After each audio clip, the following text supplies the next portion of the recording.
So ಈ brain ಇನ್ಫೆಕ್ಷನ್ಗೆ ಟ್ರೀಟ್ಮೆಂಟ್ನ ನಂತರ for example ಸರ್ಜರಿನೇ ಮಾಡ್ತೀರಾ ಅಂತ ಇಟ್ಕೊಳ್ಳೋಣ, ಅದರ ನಂತರ ಲಾಂಗ್ ಟರ್ಮ್ ಎಫೆಕ್ಟ್ಸ್ ಹೇಗಿರುತ್ತೆ ಅಂತ. ಯಾಕಂದರೆ ಸಾಕಷ್ಟು ಜನ patients after recovery memory problems face ಮಾಡಿರೋದಿದೆ, ಸೀಜರ್ಸ್ ಇರಬಹುದು, ಸ್ಪೀಚ್ ಡಿಫಿಕಲ್ಟೀಸ್ ಮತ್ತು ಬಿಹೇವಿಯರಲ್ ಚೇಂಜಸ್ ಕೂಡ ಕಾಣಿಸ್ಕೊಳ್ಳುತ್ತೆ. ಅಲ್ಲ, ಬ್ರೈನ್ ಇನ್ಫೆಕ್ಷನ್ನು ಯಾವ ಭಾಗಕ್ಕೆ ಅಫೆಕ್ಟ್ ಆಗಿದೆ ಅಥವಾ ಇನ್ಫೆಕ್ಷನ್ನಿಂದ ಬ್ರೈನಿನ ಯಾವ ಭಾಗಕ್ಕೆ ಜಾಸ್ತಿ ತೊಂದರೆ ಆಗಿದೆ ಅನ್ನೋದ್ರ ಮೇಲೆ ಅದರ ಸಿಂಪ್ಟಮ್ ಬರುತ್ತೆ. ಸೀಜರ್ ಕ್ವೈಟ್ ಕಾಮನ್, ಯಾಕೆಂದರೆ ಬ್ರೈನ್ ಇರಿಟೇಟ್ ಆಗಿರುತ್ತೆ, ಬ್ರೈನಿನ ಕೆಮಿಕಲ್ಸಲ್ಲಿ ಒಂದು ಸ್ವಲ್ಪ ಏರುಪೇರಾಗಿರುತ್ತೆ, ಕೆಲಸ ಮಾಡುತ್ತಿಲ್ಲ. ಸೀಜರ್ಸ್ ಬರೋದು ತುಂಬ ಕಾಮನ್ನು ಬ್ರೈನ್ ಇನ್ಫೆಕ್ಷನಲ್ಲಿ. ಸ್ಟ್ರೋಕ್ ಥರ ಸಿಂಪ್ಟಮ್ಸ್ ಬರ್ಬೋದು, ಒಂದು ಸೈಡ್ ಕೈಕಾಲು ಕೆಲಸ ಮಾಡ್ತಾಯಿಲ್ಲ, ಮಾತಾಡೋಕ್ಕಾಗ್ತಾಯಿಲ್ಲ, ಮುಖ ಒಂದು ಸ್ವಲ್ಪ ಕೋನವಾಗಿ ಹೋಗ್ತಾ ಇದೆ, ನಡೆಯೋಕ್ಕಾಗಲ್ಲ, ಬ್ಯಾಲೆನ್ಸ್ ಸಿಗ್ತಾ ಇಲ್ಲ, ಕಾಲಿನ ವೀಕ್ನೆಸ್ ಬಂದಿರಬಹುದು.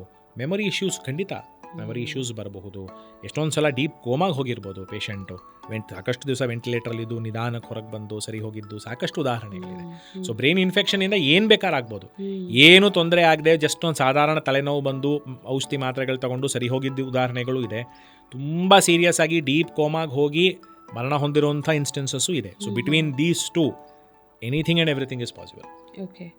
ಆ್ಯಂಡ್ ನಾವು ಪ್ರೀವಿಯಸ್ಲಿ ಬ್ರೈನ್ ಇನ್ಫೆಕ್ಷನ್ ವಿಡಿಯೋಲಲ್ಲ, ಬಟ್ ನಮ್ಮ ಬೇರೆ ಒಂದು ವಿಡಿಯೋದಲ್ಲಿ ಮಾತಾಡಿದ್ವಿ ಅಬೌಟ್ ಹೇಗೆ ಕಂಟ್ಯಾಮಿನೇಟೆಡ್ ಫುಡ್ಡಿಂದ ಕೂಡ ಬ್ರೈನ್ ಇನ್ಫೆಕ್ಷನ್ ಆಗಬಹುದು ಅಂತ. ಬಟ್ ಇವಾಗ ಕಂಟ್ಯಾಮಿನೇಟೆಡ್ ಫುಡ್ ಅಂದರೆ ಸುಮಾರು ಜನ ಅಂದ್ಕೊಳ್ಳೋದು ಹೊರಗೊಂದು ಗೋಬಿ ಮಂಚೂರಿ ತಿಂದರೆ ಅಥವಾ ಪೋರ್ಕಿಂದ ನ್ಯೂರೋಸಿಸ್ಟಿಕ್ ಸರ್ಕೋಸಿಸ್ ಆಗಬಹುದು ಅಂತ. ಬಟ್ ಆಲ್ಸೋ ಇದು ಬೇರೆ ಸಾಕಷ್ಟು ಕಾರಣಗಳಿಗಾಗಬಹುದಲ್ವಾ, ಅಂದರೆ ಕ್ಲೀನಾಗಿ ಇಲ್ಲದೆ ಇರುವಂಥ ಅಥವಾ ಪೊಲ್ಯೂಟೆಡ್ ವಾಟರ್ನ ಸೇವಿಸಿದಾಗ ಅಥವಾ ಪ್ರಾಪರಾಗಿ ಪ್ರಿಸರ್ವ್ ಮಾಡದೇ ಇರುವಂಥ ಫುಡ್ನ ನಾವು ಸೇವಿಸಿದಾಗ, ಹೀಗೆ ಯಾವೆಲ್ಲ ನಾವು ಜನರಲ್ ಲೈಫಲ್ಲಿ ಕಾಮನ್ ಆಗಿ ಇಗ್ನೋರ್ ಮಾಡ್ತಿರೋಂಥ ವಿಷಯಗಳಿಂದ ಬ್ರೈನ್ ಇನ್ಫೆಕ್ಷನ್ ಬರಬಹುದು.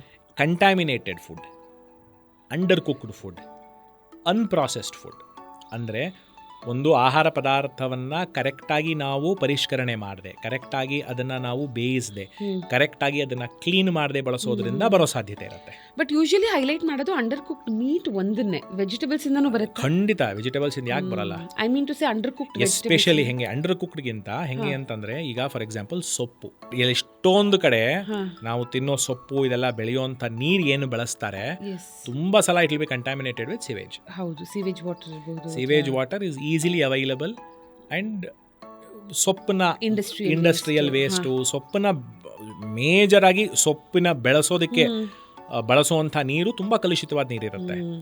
ನೀವು ಅದನ್ನು ಕೊಂಡ್ಕೊಂಡು ಬಂದು ಅದನ್ನು ಸರಿಗೆ ತೊಳಿದೆ, ಅದನ್ನು ಕರೆಕ್ಟಾಗಿ ಪರಿಷ್ಕರಣೆ ಮಾಡದೆ, ಮತ್ತು ಅದನ್ನು ಪೂರ್ತಿ ಬೇಯಿಸದೆ. ಈಗ ಲಾಟ್ ಆಫ್ ಟೈಮ್ಸ್ ನಾನು ಏನು ಹೇಳ್ತೀನಿ ಅಂದರೆ, ಸೊಪ್ಪನ್ನ ನಾವು ಪೂರ್ತಿ ಬೇಯಿಸ್ಬಿಟ್ರೆ ಅದರಲ್ಲಿರೋ ಪೌಷ್ಟಿಕಾಂಶ ಹೋಗ್ಬಿಡುತ್ತೆ. ಅರ್ಧ ಬೇಯಿಸಿದಾಗ ಅದು ಕ್ಲೀನ್ ಆಗಿರಬೇಕು. ಈಗ ಅದಕ್ಕೆ ಉದಾಹರಣೆ ಹೆಂಗೆ ಅಂತಂದರೆ, ಯಾರೋ ಒಬ್ಬ ಮನುಷ್ಯನಿಗೆ ಟೇಪ್ ವರ್ಮ್ನಿಂದ ತೊಂದರೆ ಇದೆ, ಅವನು ಮೋಷನ್ ಪಾಸ್ ಮಾಡಿದಾಗ ಟೇಪ್ ವರ್ಮಿನ್ ಎಗ್ಸು ಹೋಗುತ್ತೆ ಅದರಲ್ಲಿ, ಅದು ನೀರು ಕಂಟ್ಯಾಮಿನೇಟ್ ಆಗಿ ಅದು ಎಲ್ಲೋ ಒಂದು ಕಡೆ ಸೊಪ್ಪು ಬೆಳೆಯೋದ ಕಡೆ ಹೋಗಿ ಆ ಮೊಟ್ಟೆ ಆ ಸೊಪ್ಪಲ್ಲೆಲ್ಲರೂ ಸೇರಿಕೊಂಡು ನೀವು ಅದನ್ನು ಕರೆಕ್ಟಾಗಿ ತೊಳಿದೆ ಮಾಡದೆ ಅದನ್ನು ತಗೊಂತು ಅಂತಂದರೆ ಆ ಮೊಟ್ಟೆ ಅವನ ಹೊಟ್ಟೆಗೆ ಹೋಗಿ ಅದರಿಂದ ನ್ಯೂರೋಸಿಸ್ಟಿಕ್ ಸರ್ಕೋಸಿಸ್ ಬರೋ ಸಾಧ್ಯತೆ 100% ಇದೆ. ಪೋರ್ಕ್ ತಿನ್ನೋದ್ರಿಂದ ನ್ಯೂರೋಸಿಸ್ಟಿಕ್ ಸರ್ಕೋಸಿಸ್ ಬರುತ್ತೆ ಅನ್ನೋದಿಲ್ಲ, ವೆಜಿಟೇಬಲ್ಸ್ ತಿನ್ನೋದ್ರಿಂದನೂ ಬರಬಹುದು. ಅಪವಾದ ಹೆಚ್ಚಿರೋದಲ್ಲಿ. ಬಟ್ ಯಾವ ಆಹಾರ ಪದಾರ್ಥನೂ ಸರಿಗೆ ನಾವು ಕ್ಲೀನ್ ಮಾಡದೆ ಕಂಟ್ಯಾಮಿನೇಟೆಡ್ ಆಗಿ, ಎಸ್ಪೆಷಲಿ ನೀರು ಕಂಟ್ಯಾಮಿನೇಟೆಡ್ ಆಗಿರೋ ನೀರು, ಕುಡಿಯೋ ನೀರಿಗೆ ಈಗ ಸೀವೇಜ್ ಕಂಟ್ಯಾಮಿನೇಟ್ ಆಯಿತು ಅಂತಂದರೆ ಅದರಲ್ಲಿ ನಮಗೆ ಇನ್ಫೆಕ್ಷನ್ ಬರ್ಬೋದು, ಬ್ರೈನ್ ಇನ್ಫೆಕ್ಷನ್ ಬರೋ ಸಾಧ್ಯತೆ ಇರುತ್ತೆ. ತುಂಬ ಕಾಮನ್ ಆಗಿ ಬ್ಲೇಮ್ ಮಾಡೋದು ಪೋರ್ಕು. ಅಂದರೆ ಎಷ್ಟೊಂದು ಕಡೆ ನಾನು ಸಾಕಷ್ಟು ಕಡೆ ಡಾಕ್ಟರ್ಗಳೇನು ನೋಡಿದ್ದೀನಿ, ನ್ಯೂರೋಸಿಸ್ಟಿಕ್ ಸರ್ಕೋಸಿಸ್ ಇತ್ತು ಅಂದರೆ ನೀವು ಪೋರ್ಕ್ ತಿನ್ನೋ ಅಭ್ಯಾಸ ಇದೆಯಾ ಅಂತಾರೆ. It is unrelated. ಅವ್ನು ಪೋರ್ಕ್ ತಿಂದೇ ಹೋಯ್ತು ಅಂದ್ರೂ ನ್ಯೂರೋಸಿಸ್ಟಿಕ್ ಸರ್ಕೋಸಿಸ್ ಖಂಡಿತ ಬರ್ಬೋದು. ಆಯಿತಾ, ಕಾಮನ್ ಆಗಿ ರಿಲೇಟ್ ಮಾಡೋದು ಅದಕ್ಕೇನೆ. ಬಟ್ ಇಟ್ಸ್ ಎ ಮಿತ್.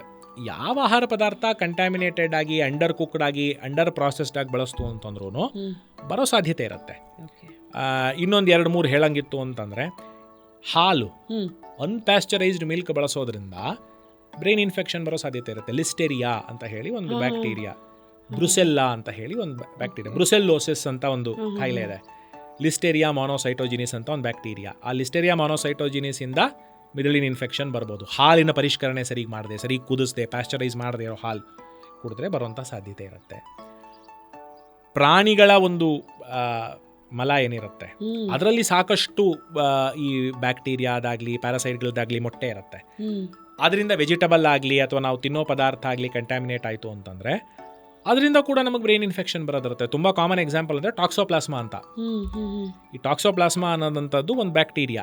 ಈ ಟಾಕ್ಸೋಪ್ಲಾಸ್ಮಾ ಯೂಶಲ್ ಆಗಿ ಸಿಗೋದು ಬೆಕ್ಕುಗಳಲ್ಲಿ. ಬೆಕ್ಕಿಂದ ಮನೇಲಿ ಬೆಕ್ಕು ಸಾಕತ್ತು ಅಂತಂದ್ರೆ ಬ್ರೈನ್ ಇನ್ಫೆಕ್ಷನ್ ಬರುತ್ತೆ ಅಂತಾರೆ. ಹಂಗಲ್ಲ, ಬೆಕ್ಕು ಅಲ್ಲಿ ಇಲ್ಲಿ ಎಲ್ಲಾದರೂ ಮಲವಿಸರ್ಜನೆ ಮಾಡಿತ್ತು ಅಂತಂದರೆ ಅದನ್ನು ಸರಿ ಕ್ಲೀನ್ ಮಾಡಿದೆ, ಅಥವಾ ಅದನ್ನು ಕ್ಲೀನ್ ಮಾಡಿ ನಾವು ಸರಿ ಕೈ ತೊಳ್ಕೊಳ್ದೇ ಇತ್ತು ಅಂದರೆ, ಅಥವಾ ಅದು ಆಹಾರ ಪದಾರ್ಥಕ್ಕೆಲ್ಲಾದರೂ ಹರಡಿತ್ತು ಅಂತಂದರೆ, ಅದರಲ್ಲಿ ಆ ಒಂದು ಪರ್ಟಿಕ್ಯುಲರ್ ಕ್ರಿಮಿ ಇದ್ದು ಅದನ್ನು ನಾವು ತಗೊಂತು ಅಂತಂದರೆ ಅದರಿಂದ ಬ್ರೈನ್ ಇನ್ಫೆಕ್ಷನ್ ಬರುತ್ತೆ. So it's all about hygiene, proper cleaning of vegetables, meat or whatever food items and processing. Milk ಆಗಲಿ ಇನ್ನೊಂದಾಗಲಿ ಕರೆಕ್ಟಾಗಿ ಪ್ರಾಸೆಸ್, ಸರಿಯಾದ ರೀತಿಯಲ್ಲಿ ಪರಿಷ್ಕರಣೆ ಮಾಡಿ ಸರಿಯಾದ ರೀತಿಯಲ್ಲಿ ಕ್ಲೀನ್ ಮಾಡಿರೋಂಥ ಆಹಾರ ತಗೊಳ್ಳೋದ್ರಿಂದ ಬರೋದಿಲ್ಲ. ಬಟ್ ಎಲ್ಲೇ ಕಂಟ್ಯಾಮಿನೇಷನ್ಗೆ ಚಾನ್ಸ್ ಇದೆಯೋ ಅಲ್ಲೆಲ್ಲ ಕಡೆ ಬರೋ ಸಾಧ್ಯತೆ ಖಂಡಿತ ಇರುತ್ತೆ. ಸರಿ, ಫಾರ್ ಎಕ್ಸಾಂಪಲ್ ನೀವು ಪ್ಯಾಸ್ಚರೈಸ್ಡ್ ಮಿಲ್ಕ್ ಬಗ್ಗೆ ಏನು ಮಾತಾಡಿದ್ರಿ, ನನ್ನ ಮೈಂಡಿಗೆ ಬರ್ತಾ ಇರೋ ಒಂದು ಕ್ವೆಶ್ಚನ್ ಏನಂದರೆ, ಪ್ಯಾಕೆಟ್ಸ್ಗಳ ಮೇಲೆ ಪ್ಯಾಸ್ಚರೈಸ್ಡ್ ಟೋನ್ಡ್ ಮಿಲ್ಕ್ ಅಂತ ಹಾಕಿರ್ತಾರೆ. ಅದ್ರ ಇಂಪಾರ್ಟೆನ್ಸ್ ಆಫ್ ಕೋರ್ಸ್ ಇವಾಗ ಗೊತ್ತಾಗ್ತಿದೆ. ಬಟ್ ಈ ಹಳ್ಳಿಗಳ ಕಡೆ ಎಲ್ಲ ಟ್ರಾವೆಲ್ ಮಾಡಬೇಕಾದ್ರೆ ಎಷ್ಟೊಂದು ಸಲ KMFಗೆ ಅಲ್ಲಿ ಹಾಲುಗಳನ್ನ ಏನು ಕಳಿಸ್ತಾ ಇರ್ತಾರೆ ಅಲ್ಲಿನ ರೈತರು, ಆಹಾ ಇದು ಫ್ರೆಶ್ ಆಗಿದೆ ಇವಾಗಲೇ ಕುಡಿಯೋಣ ಅಂತ ಎಷ್ಟೊಂದು ಸಲ ಬಾಟಲ್ ತುಂಬಿಸ್ಕೊಂಡು ಕುಡಿದಿರೋದಿದೆ. ಇದೆ. Do you think we should avoid ಅದನ್ನ? ಐಡಿಯಲಿ ಸ್ಪೀಕಿಂಗ್ ಡೈರೆಕ್ಟ್ ಆಗಿ ಮಿಲ್ಕ್ನ ಅನ್ಪ್ಯಾಸ್ಚರೈಸ್ಡ್ ಆಗಿ ತಿನ್ನೋದ್ರಿಂದ ರಿಸ್ಕ್ ತುಂಬ ಜಾಸ್ತಿ. ಬರೀ ಇದೊಂದಕ್ಕೆ ಅಂತಲ್ಲ, ದರ್ ಆರ್ ಅದರ್. ಇದು ಪ್ಯಾಸ್ಚರೈಸೇಷನ್ ಇಸ್ ವೆರಿ ಸೈಂಟಿಫಿಕ್. ಅದರಲ್ಲಿರುವಂಥ ರೋಗ ಮಾಡುವಂಥ ಸಾಕಷ್ಟು ಬ್ಯಾಕ್ಟೀರಿಯಾಗಳನ್ನು ಅದು ಕಂಪ್ಲೀಟಾಗಿ ನ್ಯೂಟ್ರಲೈಸ್ ಮಾಡುತ್ತೆ. ಪ್ಯಾಸ್ಚರೈಸ್ಡ್ milk is perhaps the most less risk ಇರೋವಂಥ ಮಿಲ್ಕ್ ಅದು. ಅರ್ಥ ಆಯ್ತಾ? ಅನ್ಪ್ಯಾಸ್ಚರೈಸ್ಡ್ ಮಿಲ್ಕಲ್ಲಿ ರಿಸ್ಕ್ ಜಾಸ್ತಿ. ಪ್ಯಾಸ್ಚರೈಸೇಷನ್ ಅಂದರೆ ಏನಲ್ಲ, ಅದೇನು ಭಾರಿ ದೊಡ್ಡ ಸೈನ್ಸ್ ಏನಲ್ಲ. ಚೆನ್ನಾಗಿ ಕುದಿಸೋದು ಒಂದು ಟೆಂಪ್ರೇಚರ್ಗೆ. ನಮ್ಮಲ್ಲಿ ತುಂಬ ವರ್ಷಗಳಿಂದ ಅದನ್ನು ಪ್ರಾಕ್ಟೀಸ್ ಮಾಡ್ತಾ ಇದ್ದಾರೆ. ಈಗ ಮನೆಯಲ್ಲಿ ನೀವು ಅಂದರೆ ನೀವು ಚಿಕ್ಕವರಾಗಿರ್ಬೇಕಾದ್ರೆ ನಿಮಗೆ ಜ್ಞಾಪಕ ಇರುತ್ತೆ, ಮನೆ ಮುಂದೆ ಹಸು ಕರ್ಕೊಂಬರೋರು ಹಾಲು ಕರಿಯೋಕ್ಕೆ. ಕರೆದಿರೋ ಹಾಲನ್ನ ಡೈರೆಕ್ಟಾಗಿ ಮಕ್ಳಿಗೆ ಕೊಡ್ತಿರ್ಲಿಲ್ಲ, ಕಾಯಿಸ್ಬಿಟ್ಟೇ ಕೊಡ್ತಿದ್ರು. ಕಾಯಿಸಿ ಆರಿಸಿ ಕೊಡ್ತಿದ್ರು. ಕಾಯಿ ಸಾರಿಸಿದ ಹಾಲ್ಗೆ ನಮ್ಮಲ್ಲಿ ಪ್ರಾಮುಖ್ಯತೆ. ನೀರು ಹಾಗೆ ಕುಡಿತಿದ್ವಿ. ಇನ್ಫ್ಯಾಕ್ಟ್ ಕಾಯಿ ಸಾರಿಸಿದ ನೀರು ಸೇಮ್ ಪ್ರಿನ್ಸಿಪಲ್. ಬಾಯ್ಲ್ ಮಾಡ್ತಿದ್ದಂಗೆ ಅದರಲ್ಲಿರೋ ಕೆಟ್ಟ ಬ್ಯಾಕ್ಟೀರಿಯಾಗಳೆಲ್ಲ ಹಾಳಾಗುತ್ತೆ. It's the best water. So ಇವಾಗ ಮಿಲ್ಕ್ ಶೇಕ್ಸ್ ಎಲ್ಲ ಮಾಡೋದಕ್ಕೂ ಯೂಶಲಿ ಏನು ಸಜೆಸ್ಟ್ ಮಾಡ್ತಾರೆ ಅಂದರೆ, ಇಫ್ ಇಟ್ ಇಸ್ ಪ್ಯಾಸ್ಚರೈಸ್ಡ್ ಮಿಲ್ಕ್ ಹಾಗೆ ಡೈರೆಕ್ಟಾಗಿ ಯೂಸ್ ಮಾಡಬಹುದು ಅಂತ. So it is that safe. ಈಗ ಕಮರ್ಷಿಯಲ್ ಆಗಿ ಸಿಗೋ ಎಲ್ಲ ಹಾಲು ಪ್ಯಾಸ್ಚರೈಸ್ಡ್ ಹಾಲೇನೆ. ಕಾಯಿಸಲೇಬೇಕು ಅಂತಾನೂ ಇಲ್ಲ, ಅದನ್ನ ಹಾಗೇನು ಕಾಯಿಸಬೇಕು ಅಂತಿಲ್ಲ. ಇಲ್ಲ, ನಂದಿನಿ ಇದು ಏನು ನಮ್ದು ಹಾಲಿನ ಪ್ಯಾಕೆಟ್ ಸಿಗುತ್ತೆ, ಇಟ್ಸ್ ಆಲ್ರೆಡಿ ಪ್ಯಾಸ್ಚರೈಸ್ಡ್. ಸೊ ಅದನ್ನ ಕಾಯಿಸಬೇಕು ಅನ್ನೋ ಅವಶ್ಯಕತೆ ಇಲ್ಲ. ಬಟ್ ಹಸಿ ಹಾಲು ಏನಿರುತ್ತೆ ಕಾಯಿಸೋದು ಬೆಟರ್. ಕಾಯಿಸಿ ಆರಿಸಿದ ಹಾಲೇ ಬೆಟರ್. ಓಕೆ. ಸೊ ಇವಾಗ ಟಾಕ್ಸೋಪ್ಲಾಸ್ಮೋಸಿಸ್ ಅಂತ ಏನು ಹೇಳಿದ್ರಿ, ಇದೇ ಥರದ ಮತ್ತೊಂದು ಟರ್ಮ್, ಇದನ್ನ ಇಫ್ ಯು ಕ್ಯಾನ್ ಪ್ಲೀಸ್ ಎಲಾಬೊರೇಟ್. ಯಾಕಂದರೆ ಇದನ್ನ ಸ್ಲೀಪಿಂಗ್ ಸಿಕ್ನೆಸ್ ಅಂತ ಕೂಡ ಕರೀತಾರೆ. ಆಫ್ರಿಕನ್ ಟ್ರಿಪನೋಸೋಮಿಯಾಸಿಸ್. ಟ್ರಿಪನೋಸೋಮಾ ಅಂತಕ್ಕಂಥದ್ದು ಇಟ್ ಇಸ್ ಎ ಪ್ಯಾರಾಸೈಟ್. ಅದು ಬ್ಯಾಕ್ಟೀರಿಯಾ ಅಲ್ಲ. Okay. It's A parasite. Parasite ಅಂತಂದರೆ ತನ್ನ ಪೌಷ್ಟಿಕಾಂಶದ ಅವಶ್ಯಕತೆಗೆ ಮನುಷ್ಯನ ಮೇಲೆ ಅಥವಾ ಪ್ರಾಣಿಗಳ ಮೇಲೆ ಅದು ಡಿಪೆಂಡೆಂಟ್. It's A parasite. ಈ ಟ್ರಿಪನೋಸೋಮಾ ಅನ್ನಂಥದ್ದು ಎರಡು ಥರ ಇದೆ. There is something called as an African trypanosomiasis and there is something called as an American trypanosomiasis. Oh, okay. There are ಎರಡು ಕಾಂಟಿನೆಂಟ್ ಇನ್ ಸೆಪರೇಟ್ ಆಗಿರೋಂಥದ್ದು. ಸೊ ಈ ಆಫ್ರಿಕನ್ ಟ್ರಿಪನೋಸೋಮಿಯಾಸಿಸ್ ಅಂತ ಏನಿದೆ, ಅದು ಎರಡು ಥರ ಪ್ಯಾರಾಸೈಟ್ಸು, ಟ್ರಿಪನೋಸೋಮಾ ಗ್ಯಾಂಬಿಯನ್ಸಿ ಆ್ಯಂಡ್ ಟ್ರಿಪನೋಸೋಮಾ ರೊಡೇಶಿಯನ್ಸಿ ಅಂತ. There are 2 varieties. You can very well relate. Gambia and Rhodesia ಎರಡು ಕಂಟ್ರಿಯ ಹೆಸರು. ಓಕೆ. ಸೊ ಇದೇನಂತಂದರೆ, ಈ ಪ್ಯಾರಾಸೈಟ್ ಏನಿದೆ ತುಂಬ ಸಣ್ಣ ಮೈಕ್ರೋಸ್ಕೋಪಿಕ್ ಪ್ಯಾರಾಸೈಟ್ಸು. ಅದು ಮನುಷ್ಯನಿಂದ ಮನುಷ್ಯನಿಗೆ ಒಂದು ಹುಳದ ಮುಖಾಂತರ ಹರಡುತ್ತೆ. ಸೇಸೆ ಫ್ಲೈ ಅಂತ ಕರೀತಾರೆ. ಅದು ಸೊಳ್ಳೆ ಥರ ಒಂದು ಹುಳು, ಅದು ಒಂದು ಕ್ರಿಮಿ. ಅದು ಹಾರೋ ಕ್ರಿಮಿ. ಅದು ಕಚ್ಚುತ್ತೆ ಮನುಷ್ಯನನ್ನು ಕಚ್ಚಿ, ಸೇಮ್ ಸೊಳ್ಳೆ ಹೇಗೆ ರಕ್ತಾನ ಹೀರುತ್ತೋ ಅದೇ ರೀತಿ ಅದು ಕೂಡ ರಕ್ತ ಹೀರುವಂಥ ಒಂದು ಕ್ರಿಮಿ. ಅದು ಸೇಸೆ ಫ್ಲೈ ಅಂತ. ಅದು ಆಫ್ರಿಕಾದಲ್ಲಿ ಮಾತ್ರ ಇರೋದು. ಅದು ಏಷ್ಯಾ ಖಂಡದಲ್ಲಾಗಲಿ ಯುರೋಪ್ ಖಂಡದಲ್ಲಾಗಲಿ ಇಲ್ಲ, ಆಫ್ರಿಕಾದಲ್ಲಿ ಮಾತ್ರ ಇರೋದು. ಅದು ಒಬ್ಬರಿಂದ ಒಬ್ಬರಿಗೆ ಈ ಒಂದು ಟ್ರಿಪನೋಸೋಮಾನ ಹರಡಿಸುತ್ತೆ. ಸೊ ಸ್ಲೀಪಿಂಗ್ ಸಿಕ್ನೆಸ್ ಅಂತ ಏನಿದೆ ಅದು ಹರಡಿಸುತ್ತೆ.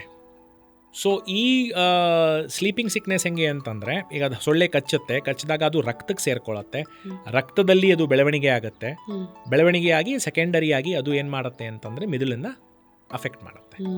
ಸೊ ಮಿದುಳಿನ ಇನ್ಫೆಕ್ಷನ್ ಆಗ್ಬೋದು, ಫಿಟ್ಸ್ ಬರೋಂಗಾಗ್ಬೋದು, ಕೋಮಾಗೆ ಜಾರು ಬಿಡ್ತಾರೆ, ಮಿದುಳಿನ ಕೆಲಸ ಆಗಲ್ಲ. It is quite a serious infection. Trypanosomiasis is called sleeping sickness. ಯಾಕೆಂದರೆ ಹೆಂಗೆ ಇರುತ್ತೆ ಅಂತಂದರೆ, ಅವರು ಬೆಳಗಿನ ಹೊತ್ತು ಮಲಗ್ತಾರೆ, ರಾತ್ರಿ ಹೊತ್ತು ಅಲ್ಲಿ ಮಲಗಲ್ಲ. ಅವರ ಸರ್ಕೇಡಿಯನ್ ರಿದಮ್ ಅಂತ ಏನು ಕರಿತೀವಿ ಅದು ಚೇಂಜ್ ಆಗಿಬಿಡತ್ತೆ. ಸೊ ರಾತ್ರಿ ಹೊತ್ತು ಎದ್ದು ಬಿಹೇವಿಯರಲ್ ಡಿಸ್ಟರ್ಬೆನ್ಸಲ್ಲಿ ಓಡಾಡ್ತಾ ಇರ್ತಾರೆ, ಬೆಳಗಿನ ಹೊತ್ತು ತುಂಬ ಯಾವಾಗಲೂ ಮಲಗ್ತಾನೆ ಇರ್ತಾರೆ. So trypanosoma is the cause for the trypanosomiasis ಅಂತ ಅದಕ್ಕೆ ಕರೆಯೋದು. ಅಲ್ಲಿನ ವೈಲ್ಡ್ ಬೀಸ್ಟ್ಸು, ಹಸುಗಳು ಅದಕ್ಕೆ ರಿಸರ್ವಾಯರು. ಅಲ್ಲದು ಬೆಳೀತಾ ಇರತ್ತೆ. ಈ ಹುಳು ಹೋಗಿ ಅದನ್ನು ಕಚ್ಚಿ ಆ ಇನ್ಫೆಕ್ಷನ್ ತೊಗೊಂಡು ಮನುಷ್ಯನಿಗೆ ಕಚ್ಚಿ, ಮನುಷ್ಯನಿಂದ ಬರುತ್ತೆ. ಮನುಷ್ಯನಿಗೆ ಕಚ್ಚಿ ಇನ್ನೊಬ್ಬ ಮನುಷ್ಯನಿಗೆ ಕಚ್ಚೋದು ಅಂತಂದ್ರೂ ಅದು ಹರಡಬಹುದು. It's both ways. So trypanosomiasis is very common ಅಲ್ಲಿ ಆಫ್ರಿಕಾದಲ್ಲಿ. ಸೊ ಅಲ್ಲಿ ಆಗುವಂಥದ್ದಕ್ಕೆ ಅದಕ್ಕೆ ಹೇಳೋದು ಟ್ರಿಪನೋಸೋಮಿಯಾಸಿಸ್ ಸ್ಲೀಪಿಂಗ್ ಸಿಕ್ನೆಸ್ಸು. ಓಕೆ. ಅಮೇರಿಕಾದಲ್ಲಿ American trypanosomiasis is called Chagas disease. Okay. So American trypanosomiasis ಅದು ಬೇರೆ ಹುಳುದಿಂದ ಹರಡುತ್ತೆ, ನಾಟ್ ಬಿಕಾಸ್ ಆಫ್ ಸೇಸೆ fly. Okay. It's a tick, it's a different tick fever. So ಅದು ಮೇನಾಗಿ ಹಾರ್ಟಿಗೆ ಅಫೆಕ್ಟ್ ಮಾಡುತ್ತೆ. It's more of heart related infection, cardiomyopathy, arrhythmias ಆ ಥರ ಆಗುತ್ತೆ. ಅದು ಬ್ರೈನಿಗೆ ಸಂಬಂಧಪಟ್ಟಂಗೆ ಬರಲ್ಲ. African trypanosomiasis is what affects the brain. That is what is called sleeping sickness.